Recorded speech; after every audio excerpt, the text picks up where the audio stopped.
మిత్రులారా నమస్తే, నేను మీ ప్రసాద్ మూర్తి. ప్రధాని నరేంద్ర మోడీ నిన్న ప్రపంచ ప్రసిద్ధి చెందిన ప్రముఖ పాడ్కాస్టర్ అలాగే కంప్యూటర్ సైంటిస్ట్ లెక్స్ ఫ్రీడ్మన్తో ఒక సంభాషణ జరిపాడండి. సుదీర్ఘమైనటువంటి సంభాషణ, దాదాపు 3 గంటల పాటు. ఇందులో ఆయన చెప్పినటువంటి విషయాలు చాలా ఉన్నాయి. తన బాల్యం గురించి, తన పేదరికం గురించి అన్నీ చెప్తూ, రాజకీయ విషయాల గురించి చెప్తూ, తన గురించి చెప్తూ చాలా విషయాలు చెప్పారు. ఇందులో ప్రధానంగా ఆయన చేసినటువంటి వ్యాఖ్యల్లో ముఖ్యమైనది ఏంటి, అన్నిటికంటే ముఖ్యమైనది ఏమిటి అంటే సద్విమర్శ ప్రజాస్వామ్యానికి ఆత్మ లాంటిది అని అన్నాడు ఆయన. ఎవరైనా అలాంటి సద్విమర్శ చేస్తే నేను దాన్ని హృదయపూర్వకంగా స్వాగతిస్తాను, వెల్కమ్ చెప్తాను అని కూడా అన్నాడు. దాంతోపాటే ఇంకొక మాట అన్నది ఏమిటి అంటే విమర్శ వేరు, ఆరోపణ వేరు. వీళ్ళందరూ కూడా చాలామంది, ముఖ్యంగా మీడియా పీపుల్ లేదా ప్రత్యర్థి రాజకీయ నాయకులు ఆరోపణలు చేస్తున్నారు, కానీ నా మీద విమర్శ మాత్రం కాదు అది అని చెప్పి చాలామందిని దృష్టిలో పెట్టుకొని ఆయన చాలా విపులంగానే మాట్లాడాడు అన్నమాట.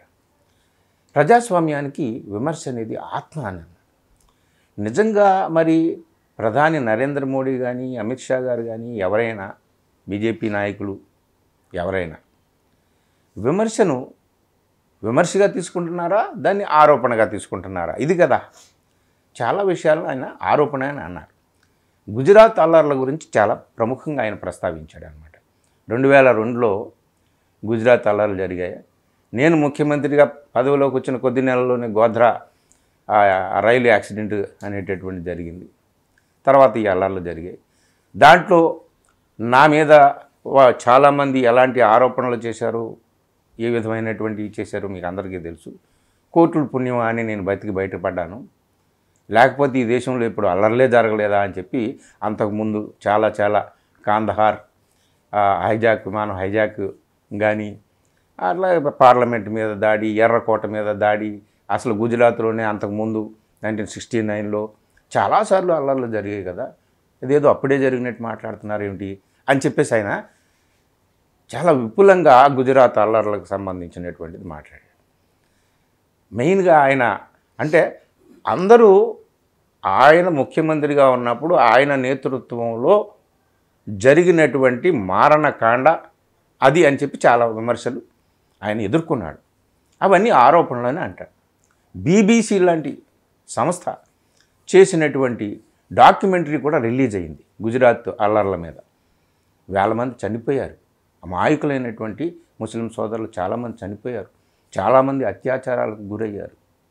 బిల్కిస్ బానో లాంటి వాళ్ళు పోరాటం చేశారు. ఇప్పటికీ చేస్తుంది ఆమెను గర్భిణీగా ఉన్నటువంటి ఆమెను ఎంతోమంది మానభంగం చేశారు. అలాంటి వాళ్ళని కోర్టు వదిలేయమని చెప్పేసి ఒకసారి, మళ్ళీ కోర్టులు మళ్ళీ తీసుకెళ్ళి వాళ్ళని జైల్లో పెట్టమని ఒకసారి, ఇట్లాంటివన్నీ చాలా ఇన్సిడెంట్స్ జరిగినాయి గుజరాత్ అల్లర్లకు సంబంధించి. మరి ఈయన ముఖ్యమంత్రిగా ఉన్నప్పుడు తప్పనిసరిగా విమర్శ ఎదుర్కొంటాడు. ప్రధానమైనటువంటి విమర్శ ఏమిటి అంటే ఆయన అరికట్టాల్సింది పోయి ఆయన చూస్తూ కూర్చున్నాడు, జరుగుతున్న దాన్ని జరగనివ్వండి అన్నట్టుగా చూస్తూ కూర్చున్నాడు అనేది ఆయన మీద వచ్చినటువంటి ఆరోపణ, విమర్శ అన్నమాట. ఇవన్నీ ఆరోపణలే, ఇందులో ఏమీ నిజం లేదు అని చెప్పి. అసలు ఏమీ నిజం లేదు అంటే 2002లో జరిగినటువంటి ఆ మారణకాండ నిజం కాదా? అక్కడ వేల మంది చనిపోవడం నిజం కాదా? అక్కడ అమాయకులైనటువంటి స్త్రీలు మానభంగానికి గురి కావడం, పిల్లలు హత్యలకు, వృద్ధులు హత్యకు గురి కావడం నిజం కాదా? వందల మంది చనిపోవడం నిజం కాదా? సో ఆయన ముఖ్యమంత్రిగా ఉన్న కాలంలో జరిగింది కాబట్టి విమర్శ తప్పనిసరిగా ఆయన మీదకి వస్తుందన్నమాట. సరే, కోర్టులు నన్ను నిరపరాధిగా తేల్చాయి, నేను బయటపడ్డానని చెప్పి ఆయన చెప్తున్నాడు. ఇప్పుడు ఆయన పాత్ర అందులో ఉందా లేదా ఏమిటి అనేటటువంటిది వాళ్ళు అంతా ఇక అది వేరే చర్చ, దాంట్లోకి మనం వెళ్ళక్కర్లేదు. కానీ వస్తున్నటువంటి విమర్శలను ఆయన ఏ రకంగా స్వీకరిస్తున్నాడు, నేను ఆహ్వానిస్తానని చెప్తున్నాడు ఆయన. సద్విమర్శను నేను ఆహ్వానిస్తాను, ప్రజాస్వామ్యానికి ఆత్మ అని. కానీ వ్యక్తులు ఆ విమర్శ వచ్చినప్పుడు దాన్ని ఎలా స్వీకరిస్తారనేటటువంటి దాని మీదే ఉంటుంది. అది విమర్శ కాదు, అది ఆరోపణ అని చెప్తారనమాట. ప్రధాని నరేంద్ర మోడీ గారు కూడా నిన్న 3 గంటలు మాట్లాడిన దాంట్లో ఇట్లాంటి ఇదే చెప్పారు. ఆరోపణలే చేశారు కానీ నా మీద చాలామంది, అలాగే మీడియా పీపుల్ వాళ్ళు ఏదో ఇష్టం వచ్చినట్టు ఆకర్షించడం కోసం మంచి మంచి పదాలను వాడడం కోసం రెచ్చగొట్టేటటువంటి పదాలను వాడతారు, ఇష్టం వచ్చినట్టుగా వాళ్ళు మాట్లాడతారు. అది ఇది అని చెప్పేసి విమర్శ, ఆరోపణ దీని మీదే చాలా చర్చ చేశాడనమాట. విమర్శ వేరు, ఆరోపణ వేరు. వీళ్ళందరూ చేస్తున్నదంతా కూడా ఆరోపణే కానీ విమర్శ కాదు అని అంటాడు ఆయన. దీని మీద ఇక మొదలవుతుంది చర్చ. దేశమంతా కూడా చర్చ మొదలవుతుంది ఖచ్చితంగా. ఆల్రెడీ మొదలైంది. చాలామంది వీడియోలు చేయడం అనేటటువంటిది కూడా మొదలైంది. ఇది ఒక్క విషయమే కాదు.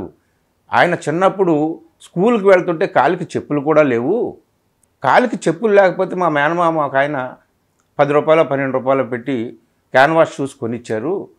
కొనిస్తే ఆ షూస్ వేసుకొని అవి మురికైపోతే మాసిపోతే మళ్ళీ అవి వేసుకోకుండా మరి ఇంకో రోజు గ్యాప్ వస్తుంది కదా, అందుకని నేను స్కూల్లో అందరూ వెళ్ళిపోయిన తర్వాత పగిలిన ఆ చాక్ పీస్ ముక్కల్ని ఏరుకొని తెచ్చుకొని నీటిలో నానబెట్టుకొని అది పొడి చేసి దాంతో క్యాన్వాస్ షూస్ మీద తెల్లగా ఉండడం కోసం పెయింట్ చేసుకునేవాడిని అని, నాకు ఎంతో దుర్భరమైన దారిద్ర్యంతో పేదరికంలో నేను పెరిగానని చెప్పేసి ఆయన చెప్తున్నాడు.